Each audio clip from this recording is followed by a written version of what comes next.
हम सीधा के नए पैनल के बारे में जानकारी देना चाहेंगे आप लोगों को। कुछ ये पैनल हम क्यों लगाते हैं। भारतीय रेल में सुरक्षा सर्वोपरि है।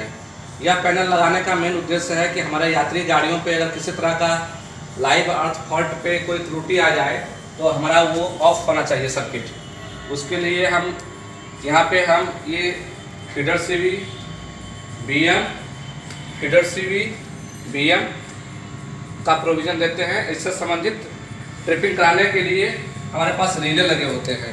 यह रिले हमारे ओएचई में जब अर्थ फॉल्ट होता है तो उसको ट्रेस करके इम्पीडेंस को निकाल करके यह मेन ट्रांसफार्मर को ऑफ करा देता है या फीडर सीवी को ऑफ करा देता है।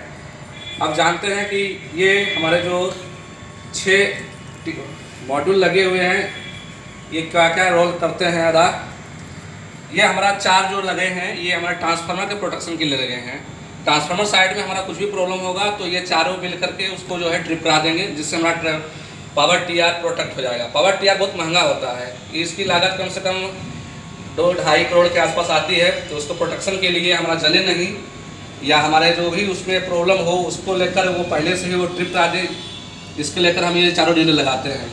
ये 2 हमारे जो फीडर साइड के प्रोटेक्शन के लिए होते हैं। सेम इसी का ये दूसरा ये इमेज है।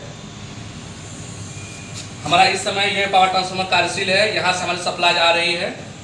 इस फीडर सीवी के होकर के हमारे यहाँ से दोनों अप एंड डाउन लाइन में जा रहे हैं।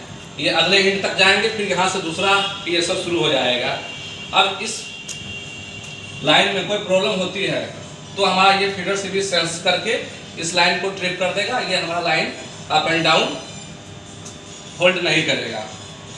बीएम और फीडर सीवी में इसको ऐसे समझिए, फीडर सीवी हमारा एक तरह का एमसीबी होता है और ये हमारा ये बीएम एक साधारण स्विच होता है।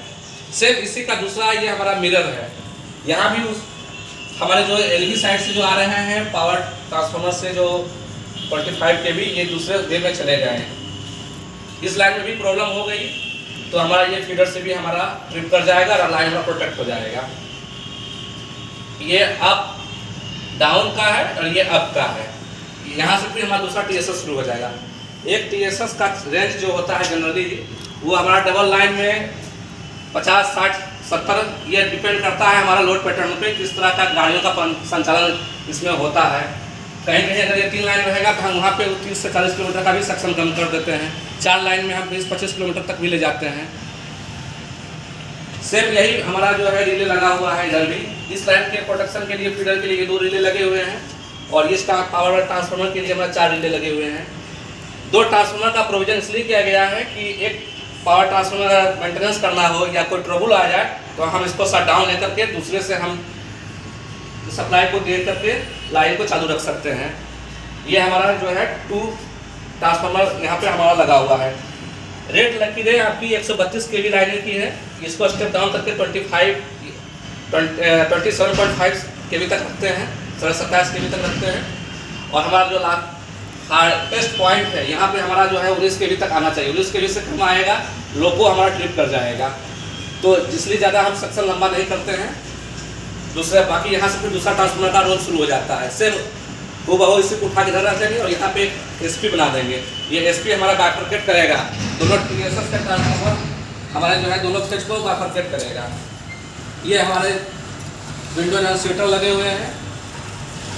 कुछ भी ट्रबल आएगा तो हमारा विंडो एनाउंसिएटर ब्लो करेगा। यहाँ पे अलार्म को हम एक्सेप्ट करके फिर रिसेट कर देंगे और यहाँ पे हमारा वो इवेंट हमारा ब्लो करने लगेगा।